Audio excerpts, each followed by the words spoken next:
Olá a todos vocês, sejam bem-vindos a mais uma aula do nosso componente de Geografia. Eu sou a professora Sandréia Cascais. Vamos verificar aí o objeto de conhecimento desta aula. Esta é a aula de número 40. O objeto de conhecimento é biodiversidade brasileira. E no detalhamento nós iremos falar sobre hidrelétricas na Amazônia. Impactos, riscos ambientais, hidrelétrica de Balbina no estado do Amazonas. Então, seguiremos para a nossa aula.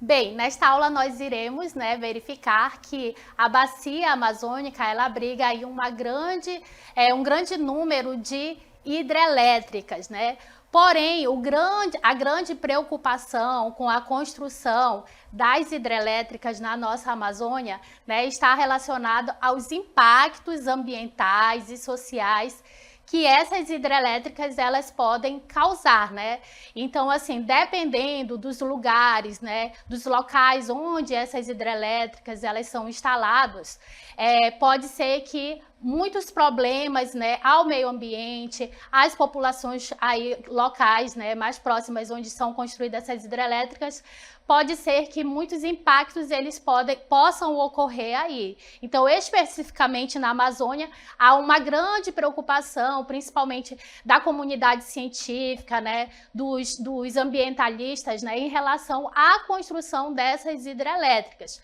Porque, apesar de ser considerada uma fonte de energia renovável, considerada limpa, em contrapartida, há muito esses problemas ambientais e sociais aí gerados por essas usinas na Amazônia.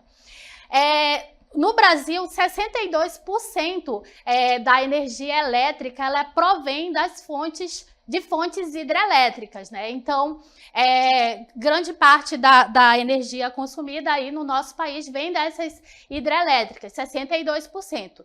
Então, na Amazônia existe um enorme potencial para a expansão da hidrelétrica, Por quê? Porque nós temos uma abundância de rios que são muito volumosos, rios caudalosos, E o relevo acidentado em algumas áreas. Apesar de nós termos um grande volume de rios, não é toda a extensão, a extensão da bacia amazônica em todos os rios, que eles podem ser aproveitados para a geração de energia hidrelétrica. Então, nós vamos ter alguns lugares, que esse relevo acidentado, esse desnível da água, com quedas d'água, cachoeiras, ele vai favorecer aí a instalação dessas hidrelétricas. Então, a gente vai ter rios como, por exemplo, o rio Tapajós, o rio Madeira, o rio Tapajós, o Madeira, que são rios, que aí são favoráveis a construção de usinas hidrelétricas. E também outros rios que nós vamos falar, como o rio Xingu também, no decorrer da nossa aula, certo? Então, as usinas, elas instaladas em áreas de floresta tropical, elas emitem quantidades consideráveis de gases de efeito estufa, que é principalmente o dióxido de carbono e o metano, que são os principais gases aí responsáveis pela intensificação desse efeito natural, desse fenômeno natural que é o efeito estufa. Então, como resultado da degradação da vegetação, muitos desses gases aí eles são liberados para a atmosfera, quando a área é alagada, e também do solo. Então, por conta de todos os impactos, a energia hidrelétrica, elas estão longe, de serem consideradas limpas ou sustentáveis.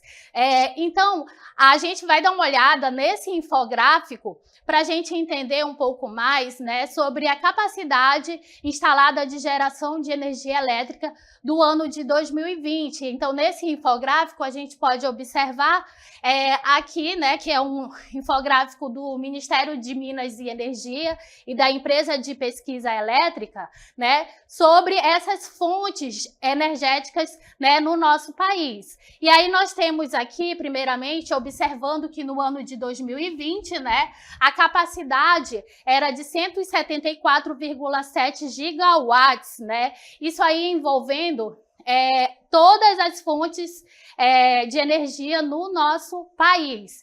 E aí nós temos, né, a participação de cada uma dessas fontes, onde a gente vai ter a participação das usinas hidrelétricas aí com 62%. Depois nós temos 15% das usinas termoelétricas, 10% das usinas eólicas, 9% da biomassa, 2% da solar, 1% da nuclear e 1% também de outras fontes de energia. Então, a capacidade, né, de geração de energia elétrica no ano de 2020 foi de 174,7 gigawatts. Então, a Agência Nacional de Energia Elétrica, a ANEEL, ela indica que além das 32 hidrelétricas que já estão em funcionamento, já estão em operação na Amazônia brasileira, que além dessas 32 hidrelétricas, há 31 usinas em alguma etapa de planejamento, né? Então, todo esse planejamento aí, ele requer aí a questão do desenvolvimento sustentável, ele requer aí um planejamento ambiental, né? Envolvendo aí o licenciamento ambiental por parte dos órgãos. Então, é preciso que seja feito um planejamento, né, de forma bastante aí elaborado, né, onde leve-se em conta aí vários aspectos na construção dessas usinas. Então, dos 5 empreendimentos hidrelétricos na Amazônia com maior potência instalada do país, que estão em funcionamento, desses 5, 4 deles eles se localizam na Amazônia. Então, quais são esses empreendimentos? Nós temos a usina de Belo Monte, com 11.233 megawatts de potência instalada, a usina de Tucuruí, com 8.535 megawatts, a usina de Jirau, com 3.750 megawatts, e Santo Antônio, com 3.568 megawatts, né? Então, são empreendimentos aí, né, com capacidade de geração de energia. Então, em toda a região amazônica, há 349 empreendimentos existentes e 557 que estão sendo planejados, né? Incluindo as usinas hidrelétricas de energia elétrica, aquelas com mais de 30 megawatts de potência instalada. E aí nós temos as pequenas centrais hidrelétricas, né, entre 1,1 megawatts e 30 megawatts de potência instalada. E temos também, entre esses empreendimentos, as centrais geradoras hidrelétricas, com uma capacidade de 1 megawatts de potência instalada. E aí a gente vai verificar quais os impactos ambientais, né, os impactos na biodiversidade em relação às usinas hidrelétricas, né, instaladas na Amazônia. A construção das hidrelétricas, ela vai, né, acarretar aí vários problemas. E isso gera uma grande preocupação, né? Como eu já disse, apesar de ser uma fonte de energia renovável, né, ela não é tão limpa, né, e tão sustentável como se muitas vezes coloca-se como se fosse uma fonte de energia limpa e sustentável. Por quê? Ela causa problemas, impactos ambientais, porque um deles pode ser a perda de habitats naturais e a fragmentação de ecossistemas. Então, a construção de uma usina hidrelétrica, muitas vezes ela vai precisar, né, construir barragens, reservatórios, e isso aí, as áreas inundadas, elas vão ajudar aí nesses impactos ambientais. Então, essa perda de habitats, né, naturais e a fragmentação desses ecossistemas são uma consequência. E isso pode resultar na extinção de espécies de plantas e de animais, né, que estão ali naquelas localidades onde foram construídos essas barragens, esses reservatórios. Então, quando você pesquisa, né, lá na internet, você pode encontrar sobre as hidrelétricas da Amazônia, você vai encontrar muitas matérias, né, que vai trazer aí sobre a questão dos impactos ambientais das hidrelétricas na Amazônia. E aí você vai encontrar matérias como esta, que a gente vai dar uma olhada aqui, essa matéria do CMEAN News, né? Fauna amazônica e os impactos das usinas hidrelétricas, né? Tartarugas, botos e várias espécies de peixes dependem de rios livres de usinas para sobreviver. Então, as matérias elas vão trazer aí questões relacionadas a esses impactos. E também outras matérias como essa que nós vamos ver, né, relacionado à construção de lagos maiores que o previsto pelas usinas de Jirau e Santo Antônio, que são hidrelétricas da Amazônia, causam impactos ambientais no Rio Madeira, no estado do Amazonas. Então, quando você pesquisa lá, você vai encontrar várias matérias trazendo aí essas informações relacionadas a esses tipos de impactos ambientais, relacionados também à fauna, né, comprometendo a fauna, a flora da nossa região. E aí, as hidrelétricas, elas também vão ajudar nas alterações no ciclo hidrológico. De que forma, né, isso acontece? A construção de barragens, né, ela pode alterar o fluxo natural dos rios, afetando o ciclo hidrológico. Então, todos os rios da nossa Amazônia, todos os rios, eles tendem a atingir um equilíbrio dinâmico, né? Quando ele mantém o seu curso natural, ele vai estar ali buscando esse equilíbrio. Então, esse equilíbrio, ele vai envolver aqui a sua descarga, que é a sua vazão, né? Que é a quantidade de água que passa ali num determinado local, que é medida em metros cúbicos. Esse equilíbrio dinâmico vai envolver também a velocidade média, o fluxo da água, a carga de sedimentos que ele está transportando e também a morfologia do seu leito. Então, na sua dinâmica natural, os rios eles estão buscando esse equilíbrio. Porém, quando há essa interrupção, né, no seu curso natural, problemas ambientais aí vão ser decorrentes dessa alteração. Isso vai afetar o seu equilíbrio natural. Então, as hidrelétricas, elas são estruturas que são construídas nos rios para gerar energia elétrica. E elas aí vão aproveitar o fluxo da água para gerar, para acionar as turbinas, né? E ajudar aí na geração de energia elétrica. Então, isso representa um impacto fundamental para a geometria hidráulica do rio, né? Resultando em fortes modificações hidrológicas que não somente vão afetar aquela área ali onde está o próprio reservatório, mas também abaixo na área que está abaixo da represa. Isso pode resultar em mudanças no regime das chuvas, né, afetando aí o ciclo hidrológico e também na inundação das áreas, né, no entorno ali daqueles locais onde são construídas as hidrelétricas. Então, a gente vai dar uma olhada aqui nesta curta animação para entender um pouco mais sobre o funcionamento de uma forma resumida sobre o funcionamento de uma hidrelétrica. Curumim, você sabe de onde está vindo a energia que estamos consumindo para assistir à transmissão dessa aula? Quero entender melhor, professora. Então preste atenção aqui. Nas usinas hidrelétricas, uma barragem armazena água criando um reservatório, gerando um desnível de água. A gravidade desloca a água que passa pela turbina, fazendo-a girar. Por sua vez, aciona um gerador que transforma a energia da turbina em energia elétrica, que sai das usinas pelas linhas de energia. E, por fim, a água utilizada passa por tubulações e volta para o rio.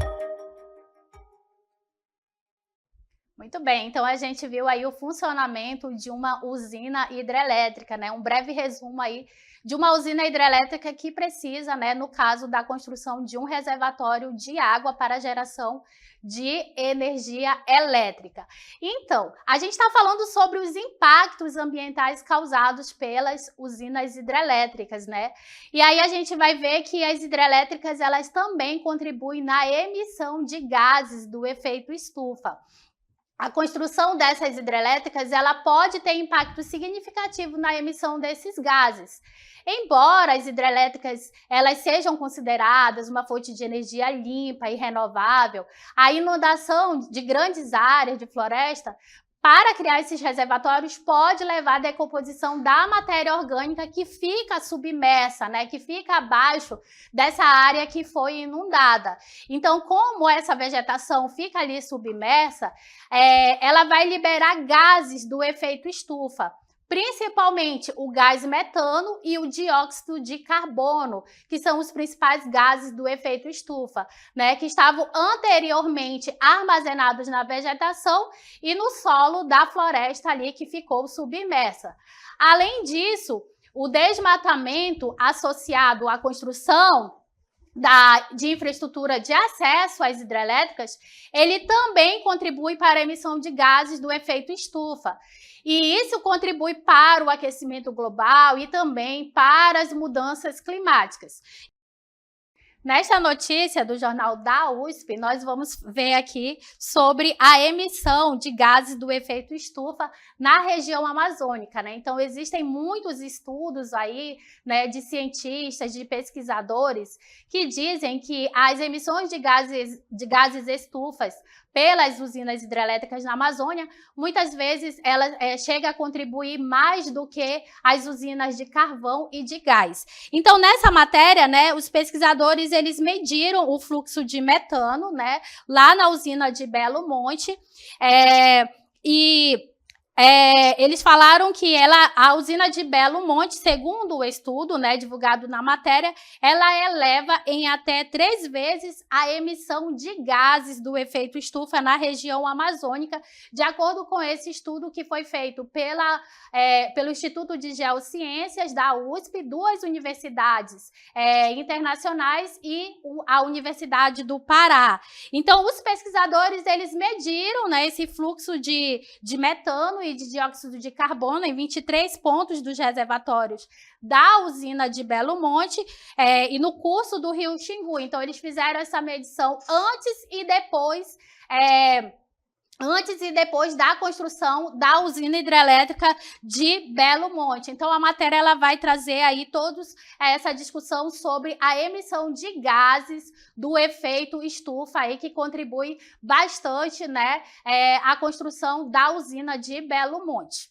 Ok? Então, as hidrelétricas também elas causam impactos socioeconômicos, que é uma consequência também aí da construção das usinas hidrelétricas. A construção das hidrelétricas, ela provoca o deslocamento forçado de comunidades locais.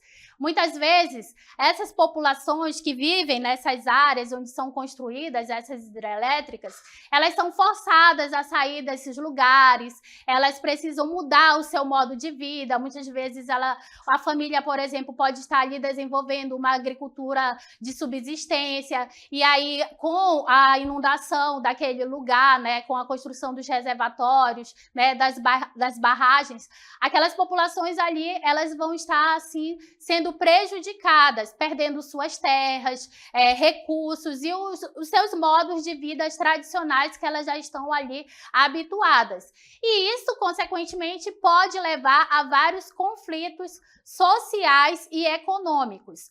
Em janeiro de 2022, o governo federal ele voltou a estudar a viabilidade de construção de 3 grandes usinas hidrelétricas na bacia do rio Tapajós, que são as usinas de Jamanchim, com 881 megawatts, Cachoeira do Caí, com 802 megawatts, e Cachoeira dos Patos, com 528 megawatts. Então, há 57 pontos da região que foram avaliados como altamente promissores, né, que têm um grande potencial energético e que podem abrigar as novas hidrelétricas do país no futuro. Então, todo um estudo aí é feito aí para a construção dessas hidrelétricas, um estudo de impacto ambiental, né, licenciamento ambiental aí para a construção dessas hidrelétricas. Então, nesses 57 pontos que foram avaliados, são pontos que são considerados promissores aí para a construção de hidrelétricas. Porém, são projetos que podem ou não vir a se concretizar, né? Isso vai depender dos estudos de viabilidade, de interesse de investidores, né? Muitas vezes internacionais, porque há várias empresas internacionais que muitas vezes têm interesse de construir hidrelétricas na Amazônia e também de vontade política.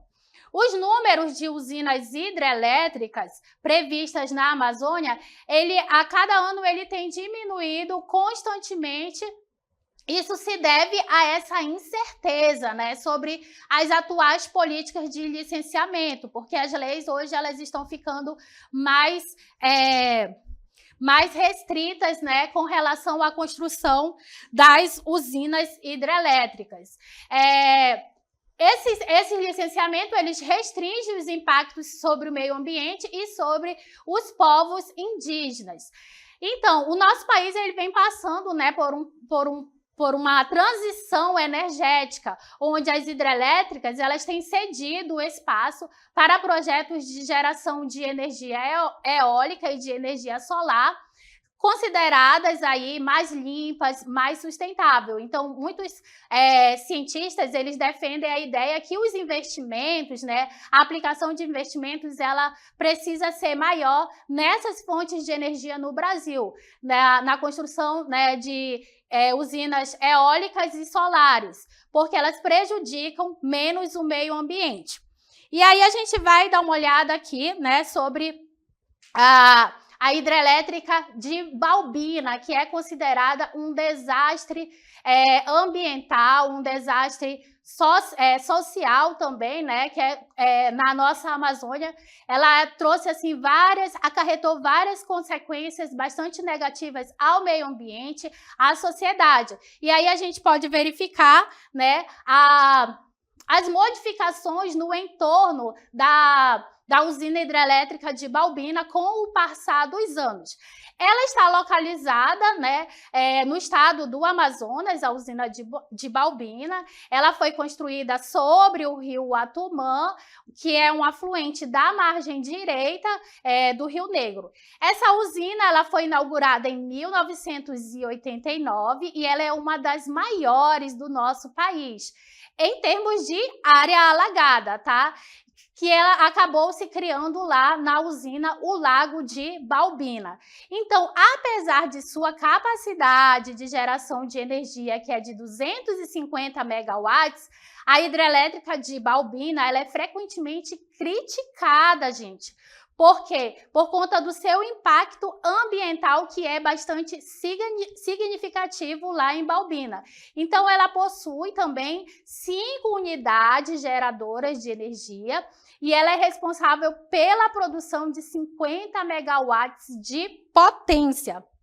Tá? A barragem ela foi criada para fornecer eletricidade renovável para a cidade de Manaus, mas ela foi considerada um projeto controverso pelos moradores locais lá de Balbina desde o seu início, né? Devido à perda de floresta que ocorreu, o deslocamento do território das casas das famílias tradicionais que viviam naquelas áreas. Então, cerca de 2.928 quilômetros quadrados de terras anteriormente ocupadas pelos índios Waimiris, Atroaris, eles foram removidos dessas localidades, tá? Então, aí vocês podem estar observando toda a modificação na área do entorno da usina hidrelétrica de Balbina, desde o ano de 1984 até o ano de 2022, como vocês podem observar nesta imagem. Então, muitos impactos ocorreram aí com a construção de Balbina. Então, a construção da barragem ela resultou na formação de um grande reservatório artificial que levou ao alagamento de uma área, né, muito grande, né, muito significativa de floresta, que resultou na decomposição da matéria orgânica que ficou submersa, impactando o ecossistema local. Então, todo esse processo, né, quando a vegetação ali ela ficou submersa, acabou liberando grandes quantidades de gás metano, né, um gás do efeito estufa, que contribui bastante para o aquecimento global. Então, a construção da hidrelétrica de Balbina e a formação do reservatório alteraram, né, o habitat de várias espécies aquáticas.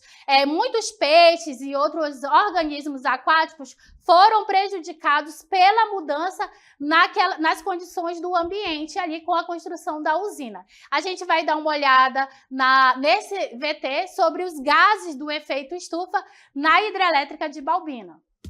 Oi, turma, tudo bem? Eu sou a professora Cristiane Marques, sou professora de Química daqui do Centro de Mídias e vou falar um pouquinho para vocês sobre alguns gases de efeito estufa e sobre a hidrelétrica de Balbina, tá certo?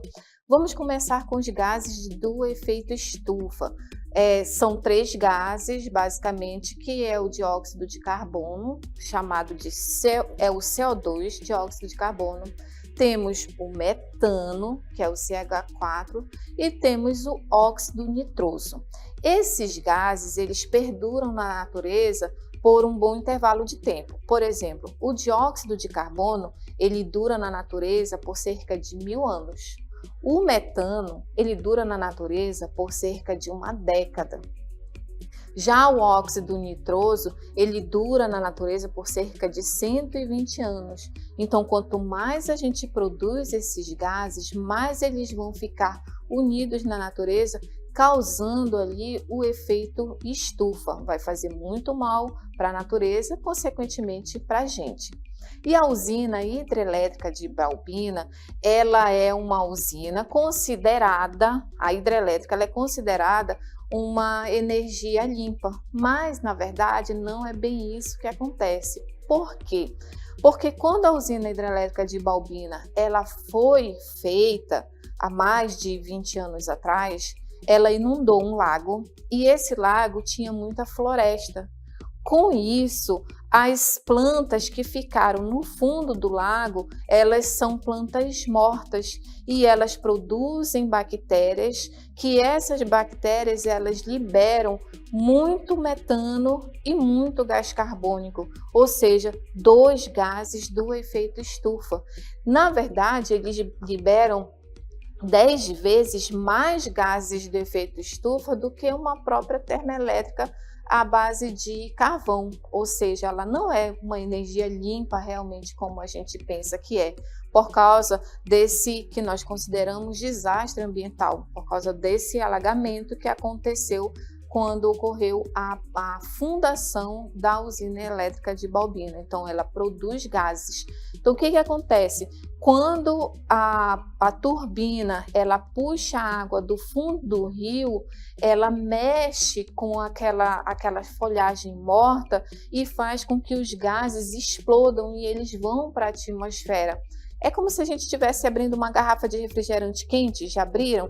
Quando você vai destampar água quando você vai destampar o refrigerante que ele está quente, ele sai o gás com muita força, acontece a mesma coisa lá com a usina hidrelétrica. Então os gases metano e gás carbônico, eles saem e vão para a atmosfera. Então a gente, na verdade, está poluindo aí 10 vezes mais do que uma termoelétrica. Então, na verdade, a usina hidrelétrica de Balbina não é uma energia tão limpa quanto a gente pensa que é, tá certo? Espero que vocês tenham compreendido. Muito obrigada. Muito bem, então a gente viu aí que devido a todos esses impactos ambientais causados pela construção da usina hidrelétrica de Balbina, né, ela é considerada como um desastre socioambiental.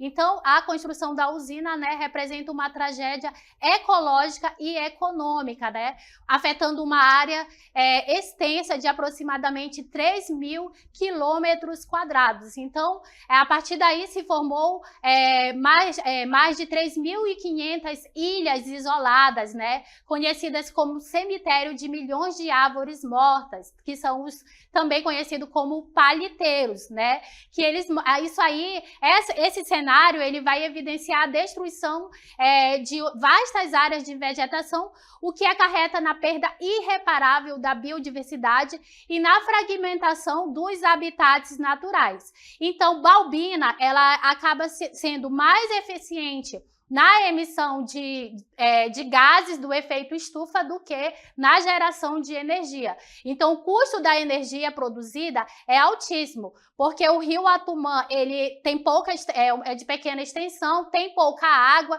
então a quantidade de energia consome muito dinheiro. Então, Balbina polui mais do que uma usina termoelétrica, gerando 10 vezes mais gases do efeito estufa do que uma termoelétrica.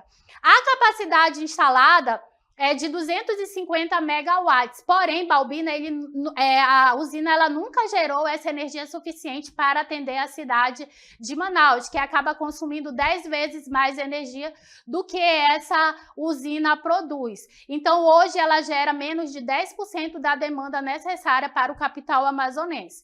Então, Balbina, né, sendo uma tragédia ecológica, ela destruiu uma enorme área de floresta, e aí vocês têm esse cenário dos paliteiros, né, que se formaram com a construção da represa, né, as águas do rio Uatumã, que está em um terreno plano, inundou um espaço exagerado, perdendo muita vegetação e muitas espécies de animais que habitavam aquele meio ecológico. Então, aí ela representa uma tragédia ecológica. Então, além disso, a decomposição da vegetação submersa no reservatório produz o gás sulfídrico, que causa um odor desagradável, né? Aquela podridão devido ao cheiro, né?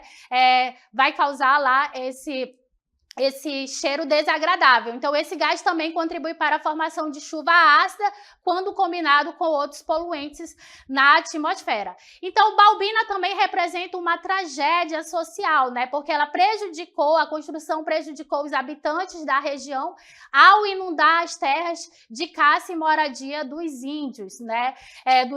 Os índios Waimiri e Atrouaris. A inundação de uma parte da área da tribo é um dos custos não monetários mais drásticos da barragem. 2 das 10 aldeias ainda existentes foram inundadas, a usina de Taquari e Tapupunã. Tá? Os peixes desapareceram do rio no trecho abaixo da barragem, né? Não somente ali naquela área do reservatório, mas também abaixo da barragem, porque a decomposição dos vegetais afogados pela represa tornou a água ácida e poluída. Então, os habitantes da margem do rio que usavam os peixes ali, né, como fonte de alimentação, eles estão se mudando para outros lugares. Então, aí, a construção de Balbina aí trazendo vários problemas ambientais para a população. Então, assim finalizamos a nossa aula.